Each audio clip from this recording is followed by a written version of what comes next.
With Phantasy Star Online 2 New Genesis on the horizon, a lot of players are looking to start playing PSO2 right now. And to be completely honest with you, one of the biggest questions I usually get is it worth starting to play PSO2 right now? To be completely honest with you, that's a very double-edged question. I'm going to say yes, it's worth playing now, but if you're the type of player who feels like you're going to be overwhelmed by all the new systems that are in PSO2 already, then it's worth waiting until New Genesis. I'm not going to get into the specifics on how to get into PSO2 if you guys are on the fence about it. What I am going to let you know is what are the benefits of starting now versus starting a New Genesis. By playing PSO2 right now, one of the major things that you're going to be doing is developing the habits as well as understanding the core systems that will then also be transferring into New Genesis. A lot of the systems like the menuing, the class system, as well as the way that weapons operate, and a great deal of other things are going to become a lot more simplified in PSO2 New Genesis. It's still worth having the knowledge now. That way it is less for you to need to learn later on. One of the biggest advices that most PSO2 players will give you is to take it slowly.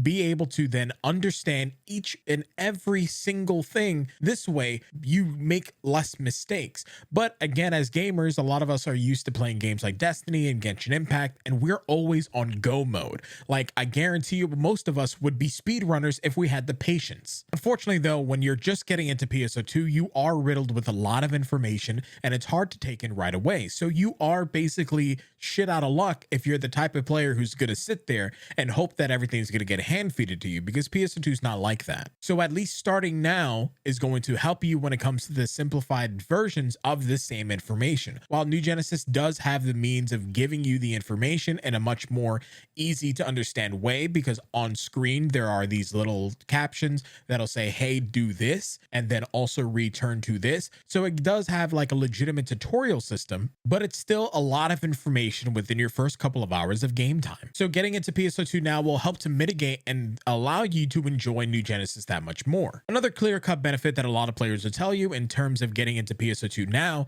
is that once you start getting a hang of the game and you're able to start farming things like fashion and Meseta, you can then transfer a lot of the fashion accessories and hairstyles into New Genesis to be able to further customize your experience in the new character creation. So having more options to be able to create your character when it comes to New Genesis is just one of the big benefits of starting now, because your character's fashion will transfer over between PSO2 and New Genesis. You're going to be using the same character in both games. So with that in mind, that's definitely another core reason on why you should start playing PSO2 now and why it's absolutely worth it. But in my opinion, one of the biggest reasons is to start taking advantage of the events and also to start learning things that don't require you to actually start leveling, which is called the challenge missions. Before I start getting into challenge mode, let me start talking about some of the in-game events. A lot of the in-game events will require you to level up to like things like level 100, which are things that are going on right now, which will then grant you what's called star gems. And you'll be able to take those star gems in PSO2 and then also be able to use them in Phantasy Star Online 2 New Genesis. So taking advantage of the free ways to be able to get this currency is even better.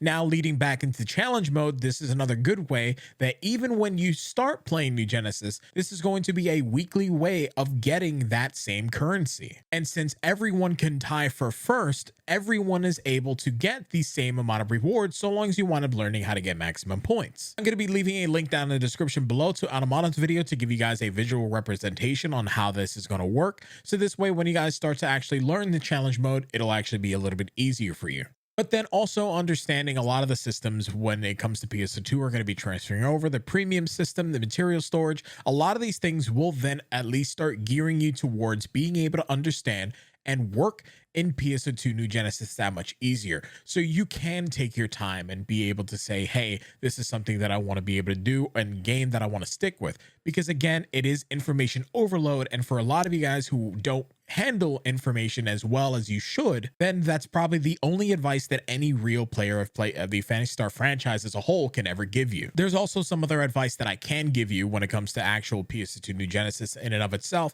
and that is don't take advantage of the multi-weapon system system right away. Make sure that you have a stockpile of Meseta and other items first before you start taking advantage of that system, because it does get pricey and it is something that you don't want to be able to dish out all this and this currency right away when you can't afford it. But the advice that I see a lot of people giving about whether or not you should be able to take things slowly, that's just an advice that I can give you for all of PSO2. Take it at your own pace, at your own pace. If you learn things incredibly quickly, that's awesome, that's good. But if you learn things a little bit slower than others, don't feel like you're going to be losing out on anything. Be able to ask questions. It's not a problem if you have to ask questions. Everybody in the PSO2 community will help you, but what frustrates a lot of players more is those who don't ask the questions and say, hey, what should I be doing? Because if you don't know and we don't know that you don't know, how can anyone help? But with that being said, thank you guys again for listening in on another one of my videos. I think this is probably like my most candid conversation that I really had. It's not really like an advice video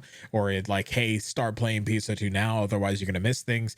But it's definitely something I felt like a lot of people should know. And I wanted to put this video out there. So anyway, thank you guys again for listening as always. So with that, stay awesome, stay beautiful, and I'll see you guys next time. Peace. I'm out.